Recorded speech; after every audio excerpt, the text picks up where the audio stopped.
Hi കൂട്ടുകാരെ, എല്ലാവർക്കും അവർ വ്ളോഗിലേക്ക് സ്വാഗതം കേട്ടോ. ഇന്ന് പൊട്ടറ്റോ ഫ്രൈ ഉണ്ടാക്കിയാലോ. നമുക്ക് 2 പൊട്ടറ്റോ എടുത്തിട്ടുണ്ട്. അത് നന്നായി പീൽ ചെയ്ത് കഴുകി വെജിറ്റബിൾ ചോപ്പറിൽ വെച്ച് ഇതുപോലെ കട്ട് ചെയ്തെടുക്കാം കേട്ടോ. എന്നിട്ട് ഇനി നെക്സ്റ്റ് അതിലേക്ക് വേണ്ടത് ഒരു സവോള നൈസായി കട്ട് ചെയ്തിട്ട് ഇട്ട് കൊടുക്കാം. നിങ്ങൾക്ക് ആവശ്യത്തിനനുസരിച്ച് എടുക്കാം. ഞാൻ ഒരെണ്ണം എടുത്തിട്ടുള്ളൂ കേട്ടോ. അടുത്തത് പച്ചമുളക്, ഇഞ്ചി ചെറുതായി അരിഞ്ഞത് ഇട്ട് കൊടുക്കാം. ഞാനിവിടെ 2 പച്ചമുളക് എടുത്തിട്ടുള്ളൂ. എരിവ് കുറവുള്ളത് നിങ്ങൾക്ക് എരിവിനനുസരിച്ച് എടുക്കാം. മഞ്ഞൾപ്പൊടി ഇട്ട് കൊടുക്കുക, മുളക് പൊടി ഇട്ട് കൊടുക്കുക, പിന്നെ പെപ്പർ പൗഡർ കുറച്ചിട്ട് കൊടുക്കുക കേട്ടോ. പിന്നെ നമുക്ക് ആവശ്യത്തിന് ഉപ്പ്,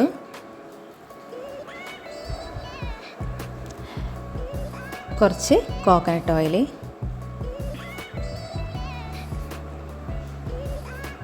പിന്നെ ഒരു 1/2 കപ്പ് മൈദ ഇട്ട് കൊടുക്കാം. എന്നിട്ട് നന്നായിട്ട് ഇതുപോലെ മിക്സ് ചെയ്യാം കേട്ടോ.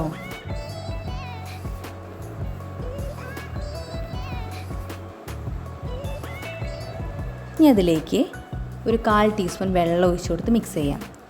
എന്നിട്ട് നമുക്ക് ഇതുപോലെ കുഴച്ചെടുക്കാം. കുറച്ച് ഗരം മസാല ഇടാൻ മറക്കല്ലേ. എന്നിട്ട് ഇതുപോലെ കുഴച്ചെടുക്കാം കേട്ടോ. നമുക്ക് അടുപ്പ് കത്തിച്ചിട്ടുണ്ട്. ഫ്രൈ പാൻ വെച്ച് കൊടുക്കാം. നമുക്ക് ഫ്രൈ പാൻ ഇവിടെ നന്നായി ചൂടായിട്ടുണ്ട് കേട്ടോ. അതിലേക്ക് കോക്കനട്ട് ഓയിൽ ഒഴിച്ച് കൊടുക്കുക.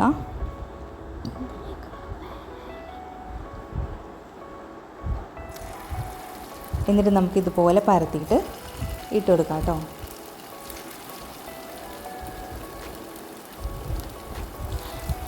എപ്പോഴും സിമ്മിൽ ഇട്ടിട്ട് വേണം ചെയ്യാനായിട്ട്. കാരണം ചൂട് കൂടിക്കഴിഞ്ഞാൽ ശരി കരിഞ്ഞു പോകാൻ ചാൻസ് ഉണ്ട് കേട്ടോ.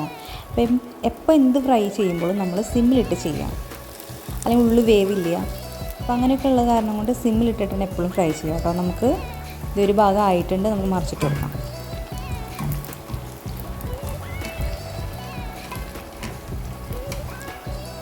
അധികം ബ്രൗൺ കളർ വേണ്ട, നമുക്കൊരു മീഡിയം ബ്രൗൺ കളറിൽ മറിച്ചിട്ട് കൊടുക്കാം കേട്ടോ. നല്ല സ്മെല്ലൊക്കെ വരുന്നുണ്ട്.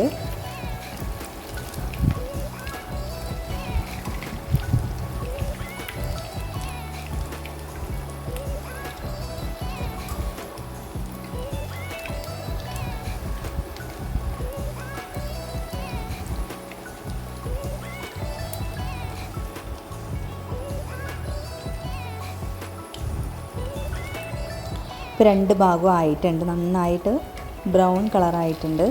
ഇനി നമുക്കത് കോരിയെടുക്കാം കേട്ടോ.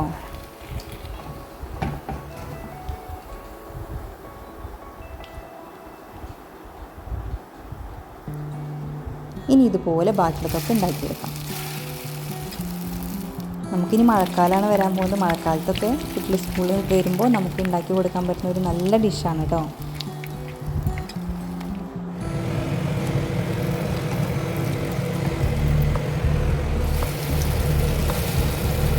ഇതുപോലെ നമുക്ക് എല്ലാതും ഉണ്ടാക്കിയെടുക്കാം കേട്ടോ. അപ്പോൾ ഇവിടെ പൊട്ടറ്റോ ഫ്രൈ റെഡി ആയിട്ടുണ്ട്. അപ്പോൾ സോസൊക്കെ കൂട്ടി കഴിക്കാൻ കുട്ടികൾക്ക് നല്ല ഇഷ്ടമായിരിക്കും. അപ്പോൾ എല്ലാവരും ട്രൈ ചെയ്ത് നോക്കുക കേട്ടോ. നല്ല ടേസ്റ്റാണ്. അപ്പോൾ എല്ലാവരും വീട്ടിൽ ട്രൈ ചെയ്ത് നോക്കി നോക്കുക. കമൻറ്റ് ചെയ്യുക, സബ്സ്ക്രൈബ് ചെയ്യുക, ലൈക്ക് ചെയ്യുക. അപ്പോൾ നമുക്കിനി അടുത്ത വീഡിയോയിൽ കാണാം കേട്ടോ. ബൈ.